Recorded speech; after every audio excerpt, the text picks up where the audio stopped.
and it's put out by some former CIA and FBI agents who became so disgusted with the disinformation that were peddled constantly throughout the Cold War to justify non-existent and exaggerated foreign threats, especially on an anti-communist propaganda basis, to cover up with the fact that the real conspiracy is right here, designating as villains and demons anyone who disobeys the dictates of the transnational corporations and their police, secret police informers such as the Central Intelligence Agency. Okay, well, I will give you, caller, this. The CIA was said to have dramatically, perhaps even intelligently, overestimated the Russian threat for all those years. Well, what I wanted to get to, Art, is the fact that I think right now we have a situation where the death head's face is being exposed in this attempt to visit genocide once again on Iraq after starving about 1.5 million people to death, demonizing Saddam Hussein. And I think the control of the media is essential to this. A book called Reliable Sources shows how the media has acted in demonizing very varied characters, different from each other, whether it's Castro or Saddam Hussein or the Serbs in Serbia. They have little in common except the fact that they have been uncooperative in obeying the dictates of the transnational corporations, the International Monetary Fund, and have refused to align themselves with such agencies such as NATO, which your guest has mentioned, or the United States. Unlike, for instance, in Yugoslavia, where the Croats and the Muslims have opportunistically signed on with NATO and the International Monetary Fund, the Serbs have refused this privatization type of policy that has spelled such disaster in the Soviet Union, pushing 75% of the people into starvation and poverty.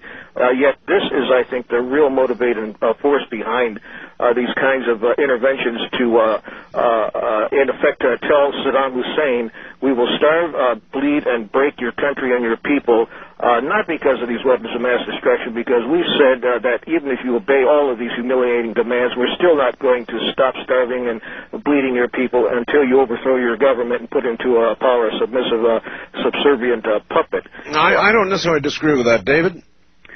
Well, there's a list of things there which all interconnect. First of all, let me go back to what I said not too long ago. If you're going to control a game, you have to control both sides, or you're not going to control the outcome. So what we need to do, I feel, is stop looking at people on different sides of a conflict. What I mean is not the people in general, but the people in control of the people on different sides, and stop seeing them as opposing forces and start seeing them as different faces of the same organization. For instance, Saddam Hussein, long, long ago, was a member of a very elite secret society called the Safari Club, which CIA people were also members of. And the Safari Club spawned something in France called the Pinet Circle, or Le Cercle, which has done fundamental manipulation and terrorist activity in Europe, and not least in France. And they are a network that was almost certainly involved in the coordination of the assassination of Diana, Princess of Wales, which I expose in enormous detail in this book, The Biggest Secret, and massively connected to the royal family and other people. So when you look at a situation of Bush back in the first Gulf War against Saddam Hussein, we need to start looking at two faces of the same side. And the pawns in the game are the American people, which Bush was over, and the Iraqi people, which Saddam Hussein was over. Why did Bush, who condemned Hussein as the new Hitler, and actually Bush should know because his father, Prescott Bush, was one of the funders of Hitler, through the Harriman organization, well documented in my books and others, why suddenly did he stop before he got to Baghdad? People were taken aback. What's going on here? Why hasn't he completed the job? I was one. Yeah, exactly. Why? Because they wanted to keep that situation so they could play the card again. I mean, the call is absolutely right. Again, we come to creating fear. Once you get people in fear, they'll give their power away to anyone they think will protect them against what they fear. So you bring in Colonel Gaddafi, a threat to the world. Whatever happened to him? And then you get another monster, and then he'll disappear, and they'll bring another one forward. First of all, it was Russia, and the caller's absolutely right about the Cold War. I talked to people in the intelligence community who were staggered to realize, because of course the intelligence community is fundamentally compartmentalized. Most people in the CIA are not trying to manipulate people. They think they're serving the country. It's like all these organizations. They were staggered to realize during the Cold War that American intelligence at a high level was passing over weapon technology and know-how to the Russians, so the Russians would keep parity or, in an ideal world, slightly ahead of the West. Why?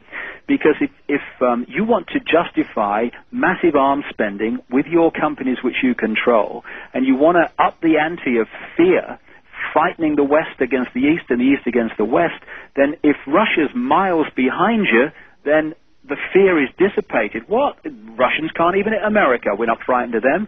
So you ensure that there is parity, or the Russians are just ahead. And then you go, oh my good, the Russians are ahead of us. Oh my good, all fear. We must have more arms spending. We must increase our nuclear arsenal. And then, cynically, the point came, and I actually predicted this in an earlier book, where the agenda's timescale, because it has a fundamental timescale, was to start to encompass the former Soviet Union countries into NATO and into the European Union, which is now happening. Oh, yes. But that could never happen while, in Reagan's words, the Soviet Union was perceived as the evil empire. So out of nowhere comes Mikhail Gorbachev, the first Russian leader in Russian history who didn't look like he'd just come back from a funeral. Suddenly, the wall comes down, Russia starts to have a smiling face, and bingo, the whole situation breaks up, allowing the encompassing into NATO and the European Union of these countries. Now, as I've shown in my previous books, Mikhail Gorbachev was a fundamental associate all the way through this, before he became president, of David Rockefeller and Henry Kissinger. What's Gorbachev doing now? He's running the Gorbachev Foundation, which puts on global events with top entertainers and top politicians calling for world government and world institutions to solve the problems of the world. It's all a movie. The CNN, I call it the movie channel. It's a movie we're watching, and we need to look behind the movie to see what's really going on. Right. West of the Rockies, you're on the air with David Icke. Hi. Where are you? This is Les in Honolulu, KVH Radio 830. That's KHVH, yes. KHVH Radio, yeah. With regards to the fundamental time scale you're talking about, I got two questions. One going back in that time scale 300 years, and then my second will be to present day. Back in the early 70s, when I attended the University of Virginia, I was taken aside by a friend who is an assistant history professor who said, let me tell you a few things I'm not allowed to teach. He told me I learned a lot about Thomas Jefferson and how his focus was basically decentralized government, moving away from what they were doing in Europe, centralized government and industrialized city centers, and to come over here and form a nation that was based on a decentralized government and an agrarian society. And what we had was a Revolutionary War, and the British couldn't do anything about it then. They lost. They tried again in the War of 1812. That didn't quite work. So they decided to move their banking operations to the Northeast United States. And then we had the Civil War. And they told us it was about slavery, but actually it was an economic war. It was a banking war. And then we lost our revolution, so to speak. So I would like to get your comment on that and then ask my second question.